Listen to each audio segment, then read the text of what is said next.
Shalom, shalom, bien-aimé. Nous allons partager ce soir nous allons parler du péché d'Akan, le péché d'Akan. La lecture elle est longue, mais nous allons couper. Nous ne prendrons que quelques versets. Donc, nous allons lire dans Josué chapitre 7. Nous lirons du verset 1er au verset 6, du verset 12 au verset 13, puis du verset 19 au verset 21. En effet, c'est normalement tout le chapitre qu'il faut lire, mais pour plus de rapidité, nous ne prendrons qu'un certain nombre de versets. Donc, j'avais dit Josué chapitre 7, du verset 1er au verset 6, du verset 12 au verset 13, puis du verset 19 au verset 21. Je lis la parole. Les enfants d'Israël commirent une infidélité au sujet des choses dévouées par interdit. Akan, fils de Carmi, fils de Zabdi, fils de Zérach, de la tribu de Juda, prit des choses dévouées, et la colère de l'Éternel s'enflamma contre les enfants d'Israël. Josué envoya de Jéricho des hommes vers Haï, qui est près de Beth-Aven, à l'orient de Bethel. Il leur dit, montez et explorez le pays. Et ces hommes montèrent et explorèrent Haï. Ils revinrent auprès de Josué et lui dirent, il est inutile de faire marcher tout le peuple. 2 ou 3 000 hommes suffiront pour battre Haï. Ne donne pas cette fatigue à tout le peuple, car ils sont en petit nombre. 3 000 hommes environ se mirent en marche, mais ils prirent la fuite devant les gens d'Haï. Les gens d'Haï leur tuèrent environ 36 hommes. Ils les poursuivirent depuis la porte jusqu'à Shebarim et les battirent à la descente. Le peuple fut consterné et perdit courage. Josué déchira ses vêtements et se prosterna jusqu'au soir, le visage contre terre, devant l'arche de l'Éternel, lui et les anciens d'Israël, et ils se couvrirent la tête de poussière. Je vais lire du verset 12 au verset 13. Aussi les enfants d'Israël ne peuvent-ils résister à leurs ennemis. Ils tourneront le dos devant leurs ennemis, car ils sont sous l'interdit. Je ne serai plus avec vous si vous ne détruisez pas l'interdit du milieu de vous. Lève-toi, sanctifie le peuple. Tu diras, sanctifiez-vous au demain, car ainsi parle l'Éternel, le Dieu d'Israël, il y a de l'interdit au milieu de toi. Israël, tu ne pourras résister à tes ennemis jusqu'à ce que vous ayez ôté l'interdit du milieu de vous.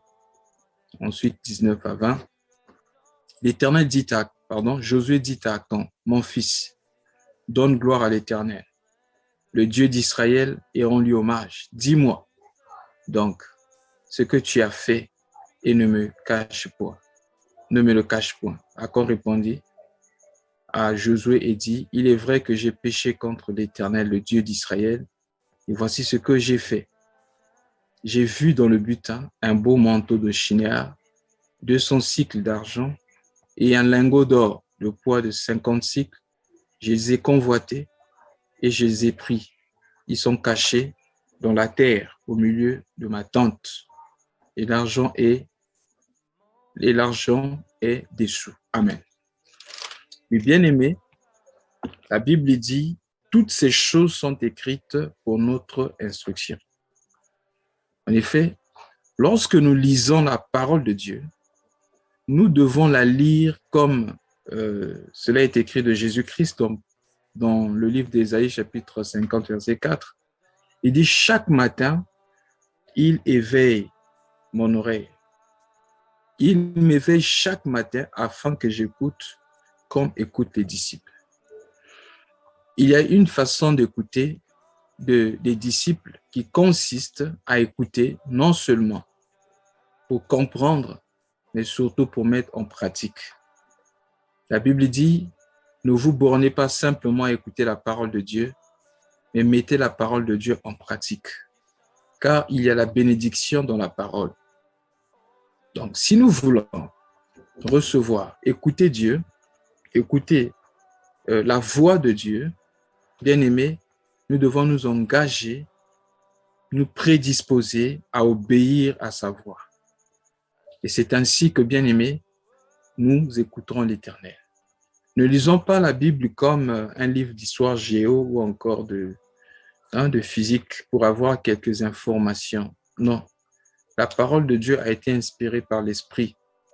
C'est pourquoi nous devons la lire, étant poussés par l'Esprit, avec, bien-aimé, ce désir profond de connaître ce que Dieu veut nous dire. Et c'est ainsi que, bien-aimé, nous allons comprendre les voies de Dieu. Alors, Achan, la Bible dit qu'il avait pris des choses et qu'il avait dissimulé, caché dans sa tente. Et parce que Achan avait fait cela, vous avez constaté, le malheur n'est pas tombé seulement sur lui, mais bien aimé, tout Israël était sous l'interdit à cause d'un seul homme. Bien aimé, fais attention. Ton péché, ta négligence, ta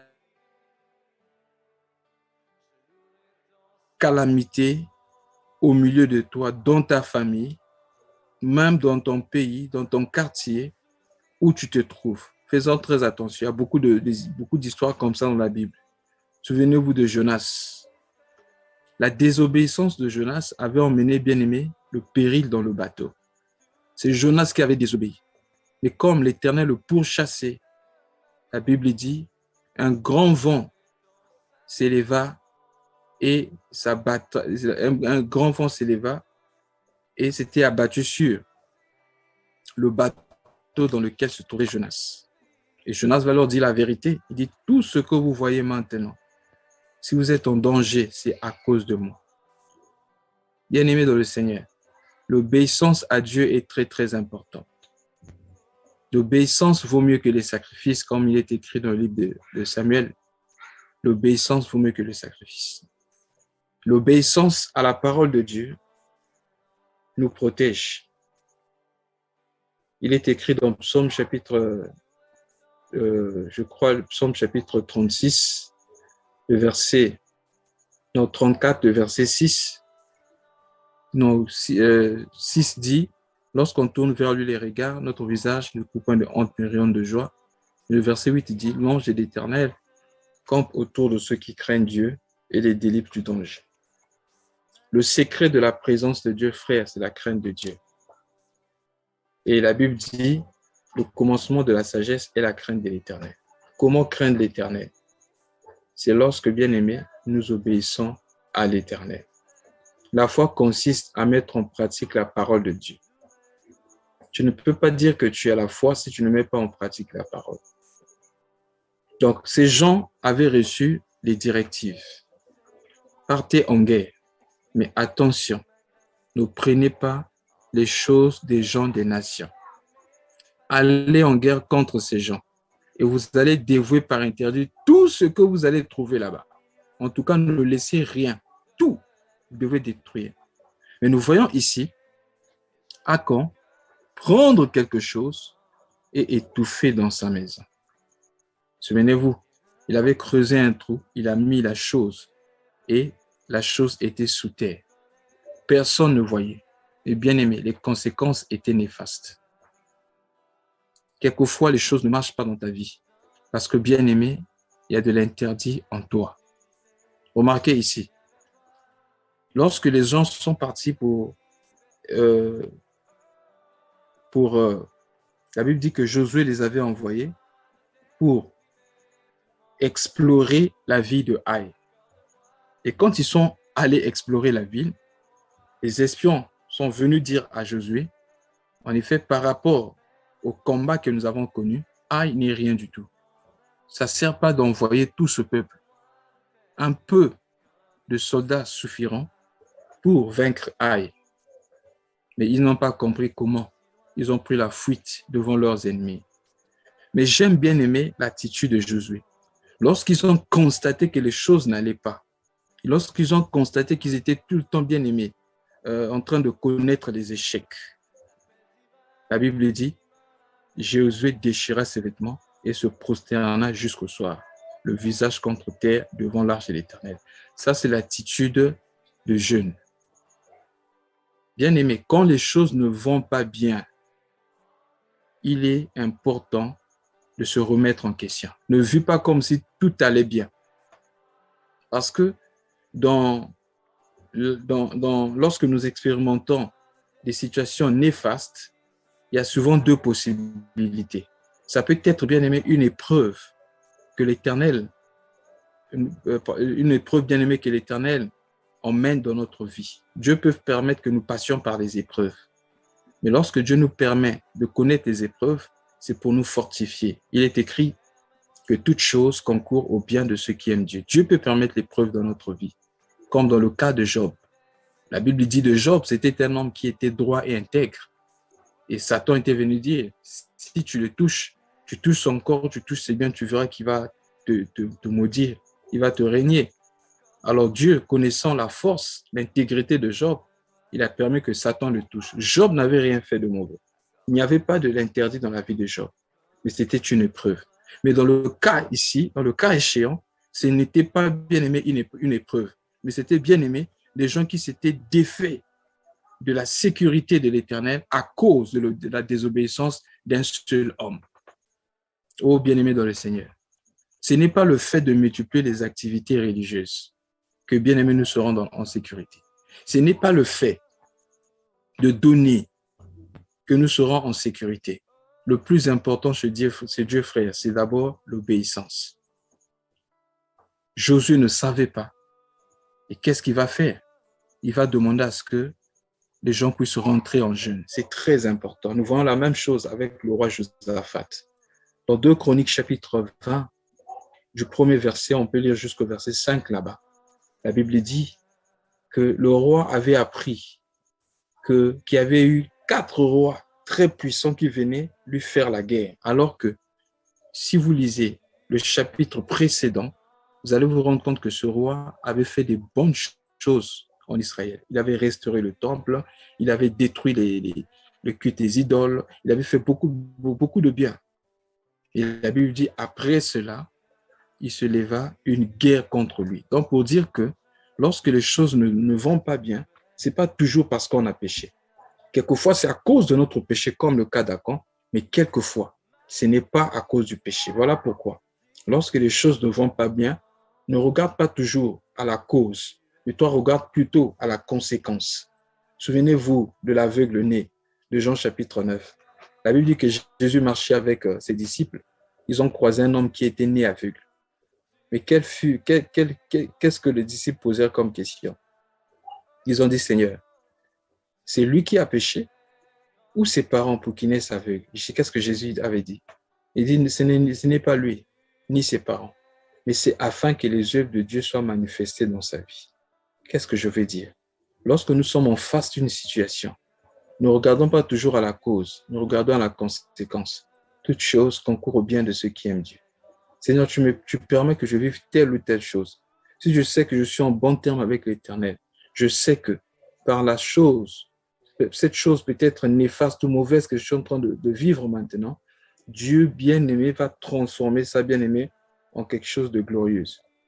Voilà pourquoi il ne faut jamais murmurer, mais il faut plutôt bien-aimé chercher la face de Dieu. Savoir bien-aimé si ça vient de Dieu ou bien-aimé si c'est à cause de notre désobéissance. Akan avait désobéi et tout Israël était dans le désespoir. Tout Israël était dans l'échec à cause du péché d'Akan.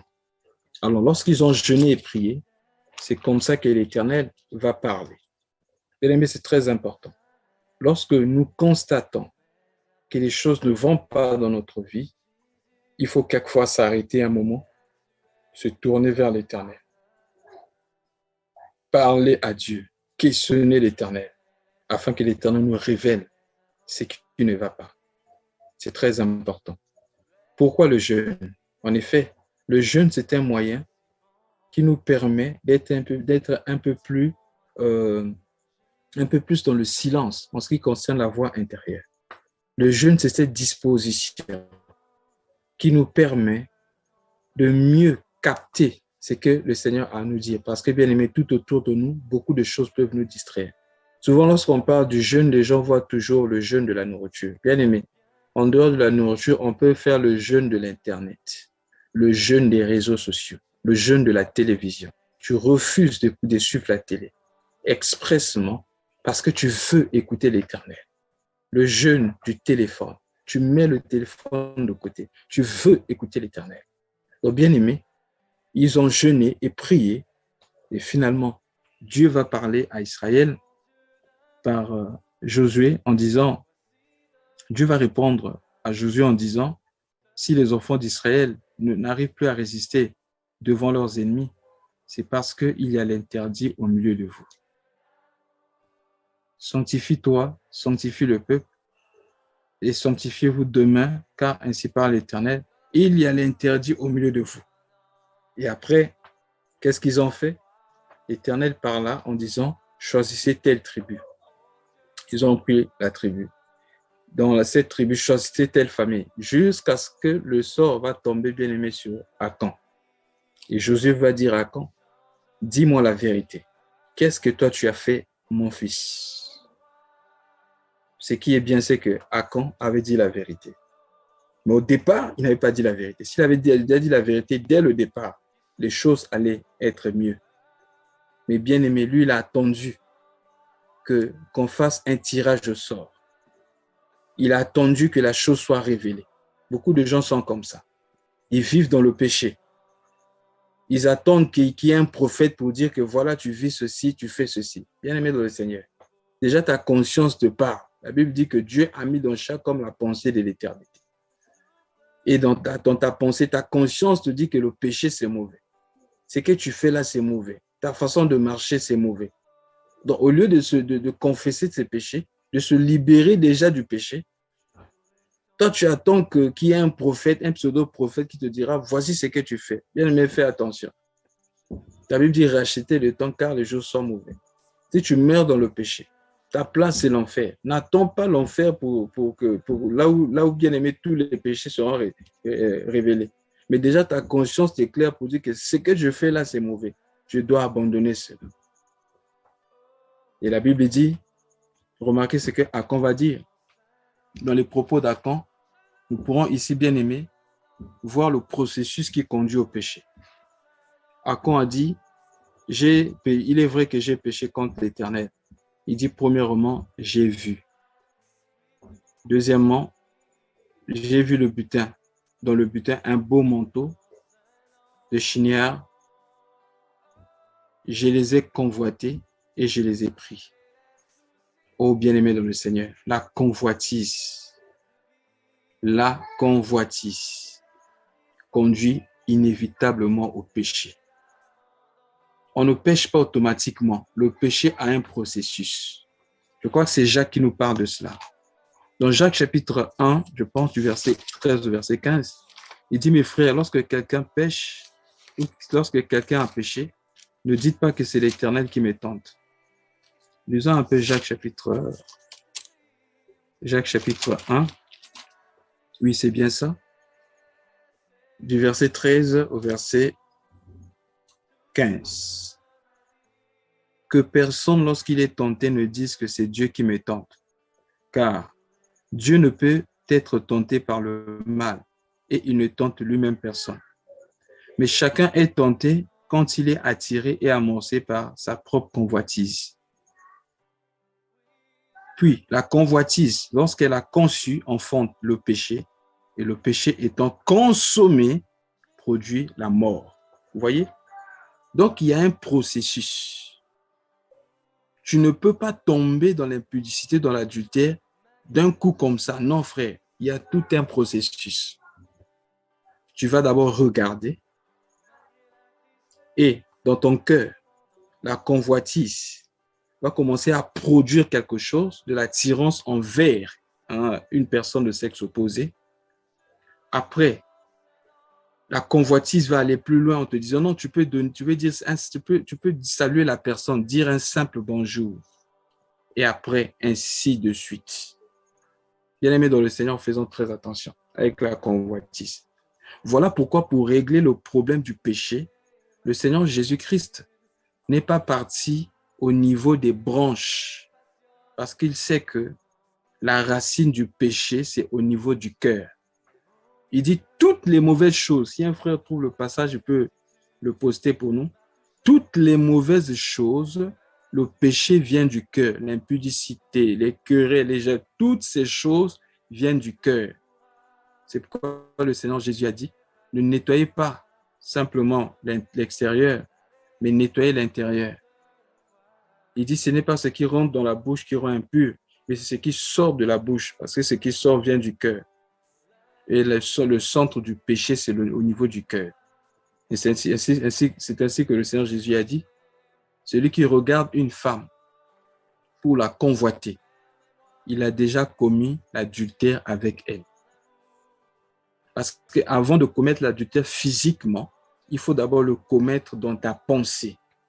Voilà pourquoi. Un vrai chrétien, c'est celui qui vit d'abord au niveau de sa conscience, au niveau de la pensée. Et c'était ça, bien-aimé, la vie de Joseph. Souvenez-vous de Joseph. Merci beaucoup, bien-aimé. C'est Matthieu chapitre 15, verset 19. Nous allons quand même le lire, où on dit que tous les péchés trouvent leur origine au niveau, c'est au niveau du cœur que naissent. Matthieu chapitre 15, le verset 19. Je vais lire. Il est écrit, car c'est du cœur que viennent les mauvaises pensées, les meurtres, les adultères, les impudicités, les vols, les faux témoignages, les calomnies. Je vais lire le verset 20. Voilà les choses qui suivent l'homme. Manger sans s'être lavé les mains, cela ne suit point l'homme. Vous voyez, le Seigneur Jésus savait et il nous montre le chemin à suivre.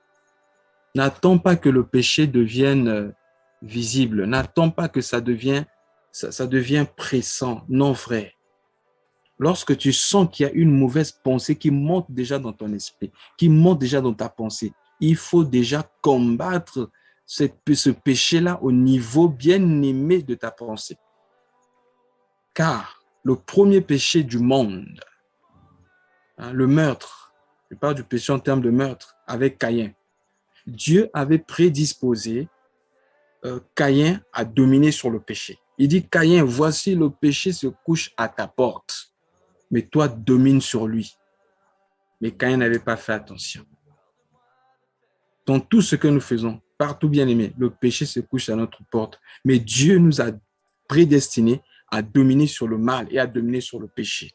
Mais le problème, c'est que nous laissons bien aimé à la convoitise. Ce que nous lisons ici, dans Jacques chapitre 1. La Bible dit, mais chacun est tenté quand il est attiré et amorcé par sa propre convoitise. La même chose avec Ève. Le diable lui dit, Dieu sait que le jour où vous mangerez de ce fruit, vous serez comme des dieux. La Bible dit, la femme vit, la première chose, l'a vue, frère, l'a vue. La femme vit que l'arbre était bon à manger, agréable à la vue et précieux pour ouvrir l'intelligence. Et on a pris et on en a mangé. Et c'est comme ça que le péché est entré dans le monde. Ça commence toujours par là, la vue. Faisons très attention, frère, avec ce que nous voyons. C'est pourquoi le Seigneur Jésus a dit, s'il y a un membre de ton corps qui te pousse à pécher, coupe ce membre. Il sera mieux pour toi de rentrer au ciel ayant des membres qui manquent que d'aller en enfer à cause d'un membre. C'était bien aimé. Juste une façon de parler. Quand on dit couper un membre, c'est-à-dire faire comme si tu ne voyais pas. On parle souvent de deuxième regard. Tu vois une fois. Ça ne sert pas de voir une deuxième fois. Tu vois une fois. Ça veut créer quelque chose en toi. Détourne-toi. Ne continue pas à regarder. Parce que bien aimé, l'œil est la porte du cœur. Et l'oreille, c'est la fenêtre du cœur. Ce sont des entrées bien aimées qui suivent notre être intérieur. Fais attention à ce que tu vois et à ce que tu écoutes. C'est ce qui, bien aimé, c'est ce qui dominera sur toi. La foi vient de ce qu'on entend. Et ce qu'on entend vient de la parole. Les mauvaises choses aussi, bien aimées, rentrent par la même porte. Ce que tu entends et ce que tu vois souvent, c'est ce qui va influencer, bien aimé, ta vie. Il a convoité, a convoité, il a pris, il a dissimulé. La même chose, bien aimé. Un jour, on va étudier cela avec le roi Saül. Dieu appelle le roi Saül, lui dit, va, tu détruiras tous les Amalécites. En tout cas, tu dévoues par interdit, parce que tout ce qui est Amalek ne doit pas, bien aimé, subsister. La Bible dit que quand il est parti, il a épargné les animaux qui étaient en bon état, les veaux gras, et puis il a épargné aussi le roi des Amalécites. Mais quand Samuel est arrivé, Samuel lui demande, il dit, j'ai accompli la volonté de Dieu. Mais Samuel dit, mais quel est le son les bêlements que moi j'entends derrière la maison? Il dit, oh non, c'est pas moi, c'est le peuple qui a épargné les veaux gras, soi-disant pour offrir un sacrifice à l'Éternel. Oh, bien-aimé dans le Seigneur, si Dieu te dit de tout détruire, il faut tout détruire. Il y a des gens comme ça. Ils ont l'interdit en eux. L'interdit, bien-aimé, peut représenter le péché en toi. L'interdit, bien-aimé, c'est tout ce que Dieu ne supporte pas. Ça peut être une personne, une relation. La Bible dit, les mauvaises compagnies couronne les bonnes mœurs.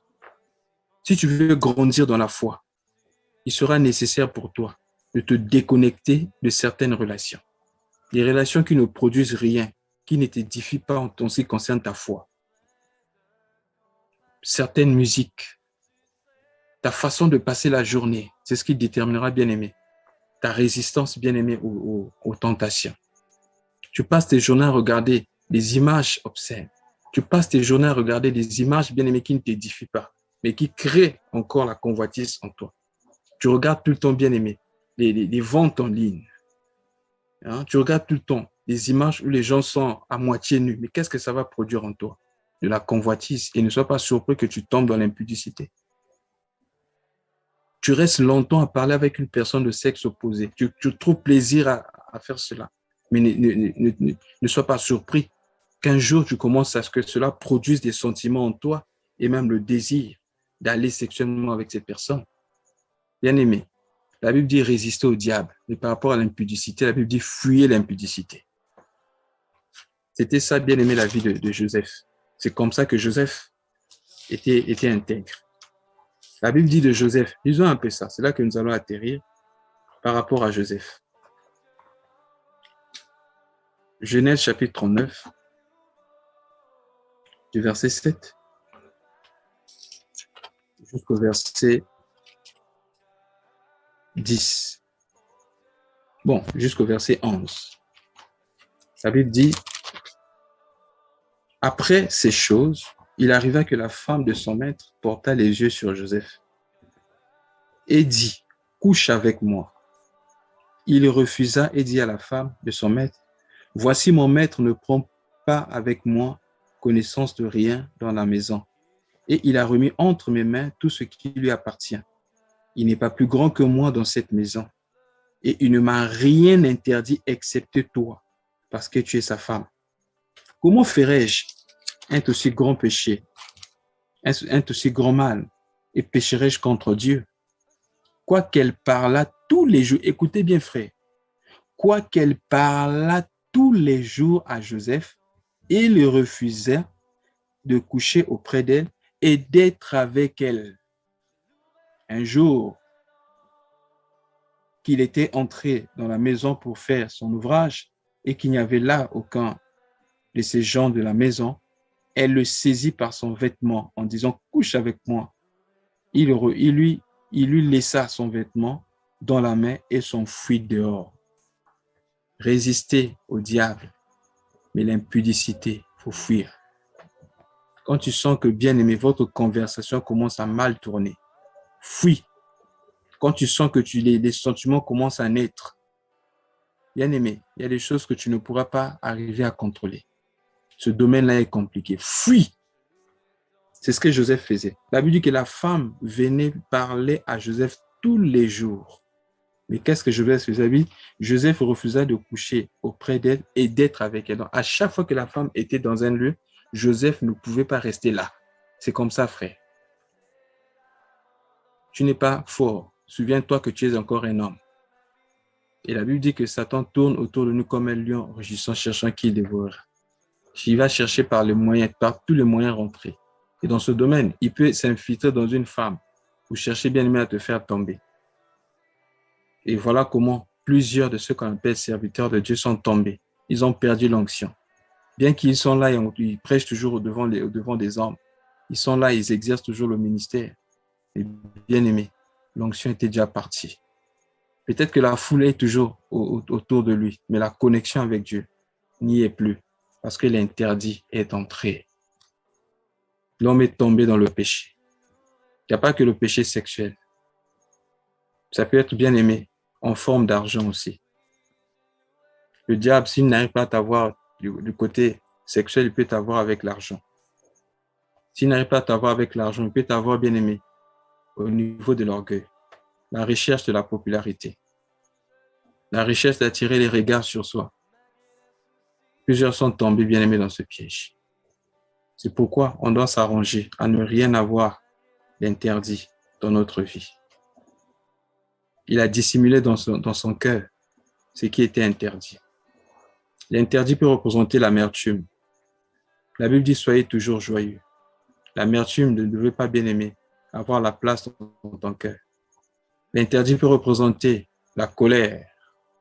La Bible dit dans Éphésiens, chapitre 4, versets 26 à 27, « Si tu te mets en colère, ne pêche point, que le soleil ne se couche pas sur ta colère et ne donne pas accès à l'ennemi, au diable. » La colère peut ouvrir une porte au démon dans la vie d'une personne.